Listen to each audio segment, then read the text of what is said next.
Guys অনেকদিন পর তোমাদের সামনে একটা ব্লগ নিয়ে চলে আসলাম। যে ব্লগটা হচ্ছে এখন রাতের অন্ধকারে ব্লগটা করছি, কোথায় আছি তোমাদেরকে বলছি। ঠিক আছে, এই জায়গাটা হচ্ছে আমরা এখন আছি বইতা থেকে 2 কিলোমিটার দূরে একটা পোলের সামনে। আর আমরা এখন ঘুরতে এসেছি, এখন বাজে রাত 11টা। ঠিক আছে, এখন আমরা ঘুরতে আসছি আর কি, মানে আমার যাদের বলে কোনো খেয়ে দিয়ে যখন কাজ দেখে না, ফ্রেশ মাইন্ড করতে, পড়াশোনার অনেক চাপ ছিল তিনজনের, মানে ফ্রেশ মাইন্ড করতে বইতা চলে এসেছি। ঠিক আছে, মাইন্ডটা ক্লিয়ার করতে। সেই পারে আছে নদী, একদম সেই পারে।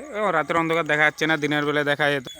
আর গাড়িটার ভিউটা হ্যাজার্ডে কেমন লাগছে তোমরা সবাই বলবে। অবশ্য আমার গাড়িতে সাইলেন্টটা লাগানো আছে বলে আওয়াজটা করছে।